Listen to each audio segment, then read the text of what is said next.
Capres 2024, siapa yang diutus Megawati? Puan Maharani atau Ganjar Pranowo? Sahabat Suara Flores yang budiman, nama politisi perempuan Indonesia Puan Maharani akhir-akhir ini menjadi sorotan mata publik Indonesia lantaran politisi PDIP yang sedang menduduki jabatan Ketua DPR RI ini disebut-sebut bakal menjadi calon presiden dari partai berlambang banteng moncong putih ini. Awalnya, nama Puan tidak atau belum muncul ke permukaan belantika politik PDIP. Nama Puan Maharani baru muncul setelah gerakan para kader PDIP di Jawa Tengah yang mengendus nama Gubernur Jawa Tengah 2 periode Ganjar Pranowo yang adalah juga kader PDIP. Seketika itu, nama Puan pun mulai diendus kader-kader PDIP lainnya. Mereka menilai putri kandung Ketua Umum DPP PDIP itu sangat layak didapuk menjadi calon presiden. Munculnya dua nama ini, yakni Puan dan Ganjar, membuat jagat perpolitikan di kandang banteng membara.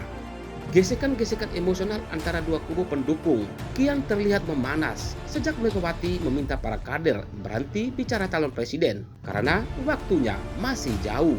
Yang terpenting bagi Megawati adalah konsolidasi. Meski sang ibu melarang, anak-anak dan kader-kader tetap ngotot menggelindingkan dua bola emas PDIP, yakni Puan dan Ganjar. Intrik-intrik antara dua kubu pendukung menggeliat lompat keluar dari kandang banteng dan menerobos ruang publik hingga ke markas-markas parpol lainnya.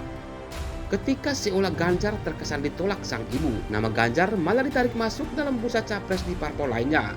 Sebut saja Partai Golkar. Namun bukan Partai Golkar saja, Partai Nasdem yang awalnya hanya mengendus Gubernur DKI Jakarta, Anies Baswedan. Saking lajunya Ganjar membuat Nasdem kepincut lalu menarik namanya sebagai salah satu capres Nasdem selain Anies dan Panglima TNI Andika Perkasa. Di tengah-tengah elektabilitas Ganjar yang terus meningkat dengan unggul di berbagai lembaga survei, nama Puan pun terus diendus para kader dan pendukungnya. Gerakan menaikkan elektabilitas Puan makin gencar pula membuncah di seluruh pelosok Indonesia. Putri Megawati itu makin masif bergerak untuk meraih simpati publik dan memenangkan tiket ke Pilpres 2024. Manuver cepat yang sangat jitu adalah melakukan pertemuan dengan Ketua Umum DPP Partai Gerindra, Prabowo Subianto di kediaman Prabowo. Keduanya tampak semangat ketika menunggang kuda putih. Manuver itu kian memacu adrenalin tempur pasukan pendukung Puan sekaligus menunjukkan kelincahan Ketua DPR RI perempuan Indonesia itu dalam memainkan dawai-dawai politik. Setelah terang benderang pertemuan Prabowo dan Puan yang dalam Pilpres 2024 berseteru, seolah panas setahun dihapus dengan hujan sehari. Ramainya berita media membuat banyak orang berkesimpulan bahwa PDIP hampir pasti akan mengusung Prabowo Puan atau Puan Prabowo. Bila benar itu terjadi, maka Megawati ingin mengobati luka lama di hati Prabowo yang kecewa dalam Pilpres 2019 lalu. Di sisi lain, ketika menghadapi manuver Puan, kubu Ganjar pun tidak tinggal diam. Mereka terus bergerak masif memproklamirkan Ganjar calon presiden ke seluruh penjuru tanah air, tidak melalui jalur PDIP tetapi melalui puluhan organ relawan nasional ataupun daerah yang telah terbentuk dengan sukarela. Sambutan warga terlihat sangat antusias ketika Ganjar turun menemui warga. Publik secara khusus relawan-relawan menilai Ganjar lah yang paling tepat menjadi calon presiden dari PDIP. Apakah Puan Maharani terdiam? Jawabannya tidak. Puan pun terus menaikkan elektabilitasnya dengan menyebarkan berbagai atribut baliho bergambar dirinya ke berbagai daerah hingga ke pelosok-pelosok seperti di Kupang, Nusa Tenggara Timur. Sebagai salah satu ketua DPP PDIP, Puan ingin menunjukkan taringnya bahwa ia punya pengaruh besar di PDIP dari DPP, DPD, DPC hingga PAC dan ranting juga anak ranting. Bukan itu saja. Belum lama ini, gerakan manuver Puan makin menancap dengan membentuk Dewan Kolonel yang didukung elit-elit partai. Mendengar itu, kubu pendukung Ganjar kemudian meluncurkan Dewan Prajurit. Dewan Kolonel dan Dewan Prajurit menjadi viral dan ramai didiskusikan publik Indonesia. Ada yang pro Dewan Kolonel dan ada pula yang pro Dewan Prajurit. Ada yang mengeritik dan ada pula yang tergelitik menyaksikan dua kubu bersaing merebut tiket PDIP menuju Pilpres 2024. Fakta yang unik, saat ini semua mata tertuju pada persaingan sehat dua bakal calon presiden, yakni Puan dan Ganjar. Dua kader nasionalis tulen PDIP ini terlihat seperti saling gunakan di atas pentas politik karpet merah. Fakta ini membuat publik bingung dan bertanya-tanya, Siapakah di antara dua tokoh yang akan diutus Megawati untuk bertempur di medan laga Pilpres 2024? Siapapun boleh menerka dan menganalisis. Apakah Puan Maharani yang bakal diutus karena dia adalah anak ideologis dan biologis keturunan dari Bung Karno? Ataukah Ganjar yang juga anak ideologis dan nasionalis tulen yang sudah terbukti memimpin Jawa Tengah setelah anggota DPR RI 2 periode? Semua masih teka-teki, semua masih abu-abu.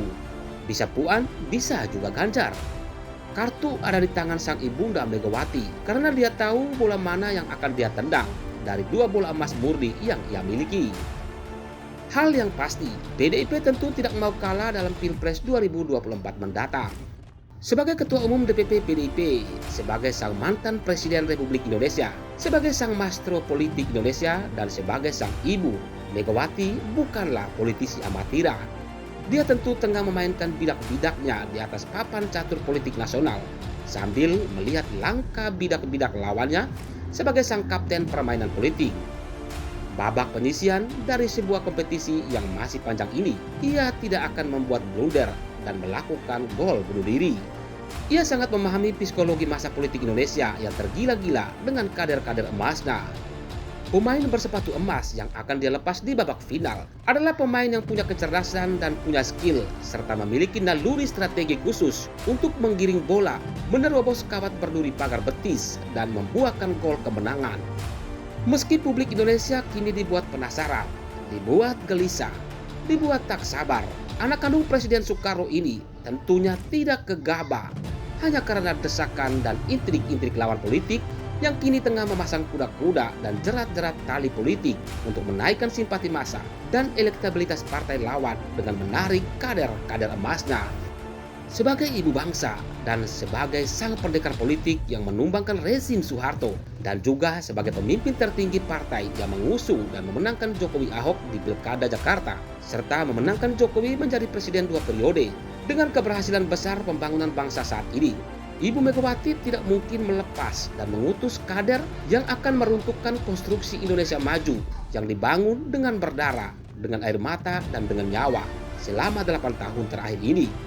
Sebagai seorang perempuan yang mempunyai naluri keibuan, pasti akan bahagia di hari tuanya melihat anak-anak bangsa Indonesia hidup sejahtera dengan pembangunan yang berkelanjutan dari Sabang sampai Merauke, dari Miangas sampai Pulau Rote. Demikian sahabat, informasi ini kami kabarkan untuk Anda.